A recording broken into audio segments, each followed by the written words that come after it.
Like a lot of people in my age group, I grew up a massive Dragon Ball Z fan, and similar to a lot of others, I got into the series through playing the video games, starting with Dragon Ball Z Budokai on PS2. From there I was hooked. I remember around this time having all the Burger King kids meal toys, despite never really liking Burger King, and tuning into Cartoon Network every day after school to watch Dragon Ball Z, which was airing the Buu saga at the time. Having missed a great deal of the series when it originally aired, playing Dragon Ball Budokai was initially how I was introduced to the lore of the series, and when the series stopped being aired, it was the games that increased and kept my interest in Dragon Ball. From the early 2000s until now, there have been plenty of games to serve that purpose. Now, the majority of these have been fighting games with a few exceptions like card games or beat-em-ups, but for the longest time I've wanted a proper action-adventure RPG where you can play most, if not all of the story arcs from the series, starting with the original Dragon Ball story. Now, there have been a few RPGs released based on the series like the Awesome Zone of Clones Legacy of Goku 2 and Boo's Fury for the Game Boy Advance. Notice I didn't say Legacy of Goku 1. That shit is fucking trash, dog! Or the solid turn-based RPG Attack of the Saiyans for the Nintendo DS, but that only covers the Saiyan saga.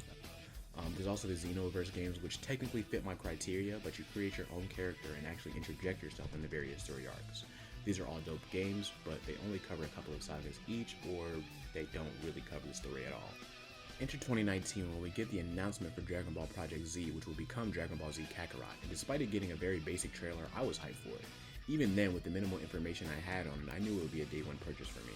With that said, I have to give props to the marketing team or whoever put together the clips and trailers before the release of the game because it was some of the best stuff from the game, and it definitely kept me interested for the impending release of it. With that said, these clips were the only exposure I had on the game until I played it. I don't really like to read too much about the games I'm anticipating, just so it can be as fresh as possible when I finally get to play it. But in hindsight, I kinda wish I read more about this game or maybe watched a review or two before buying it day one. Lesson learned for sure. Just off of sheer scale, I would think Dragon Ball Z Kakarot will be considered the biggest Dragon Ball game just based off of the amount of different areas and the sizes of each of them.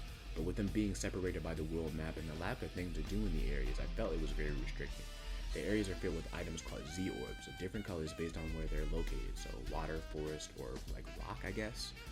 You basically combine them to upgrade your character's abilities in the skill tree. I like the idea of leveling up your abilities over time to make them stronger, but they really made it far too easy to collect the Z-orbs. You literally have to go out of your way not to collect them. When I first started the game, I didn't even realize this was a mechanic and was collecting just cuz. By the time I realized what they were for, I had collected enough to upgrade all of my playable character's abilities.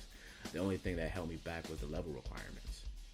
I think making the Z-orbs a reward for winning fights would have been more challenging and given players an incentive to play the impromptu battles. Yes, they provide XP used to level up, but I started skipping them after the Saiyan saga and had no need to grind or level up to play against later main quest opponents.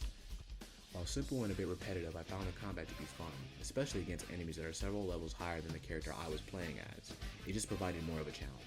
Before I found the time to play the game myself, I saw quite a few people saying the combat system was the exact same as Xenoverse, and while they're similar, the combat is a bit more complex in the Xenoverse games in comparison to Kakarot.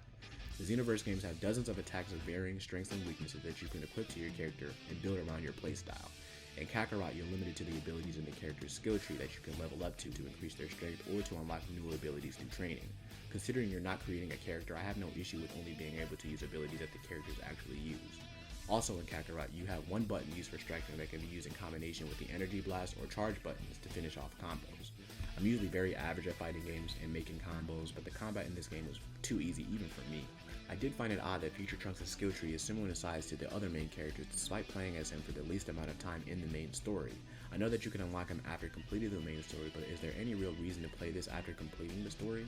This review was recorded before any of the DLC has been released, so I could be wrong, but free rolling alone does not interest me in the game. I'd rather mess around in Earth Special Forces for 30 minutes than to do that.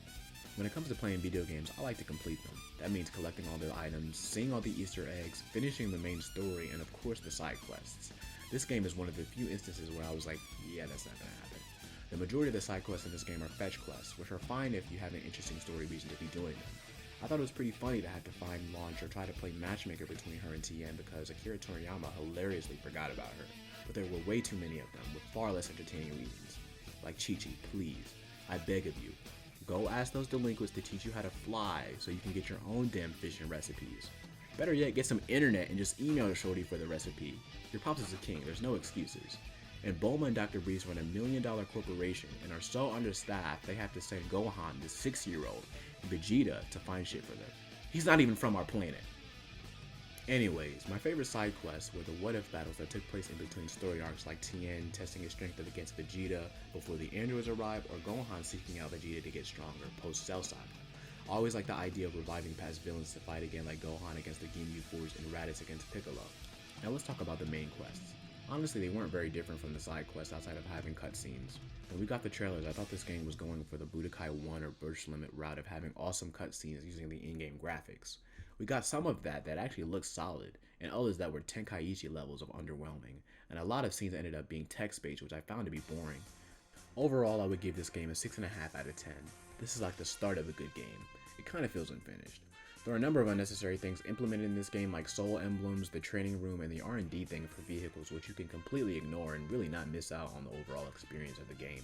The combat left more to be desired, and it was cool to be able to run and fly through the recognizable areas of the Dragon Ball world, but that interest dies quickly when there's hardly anything to do in them.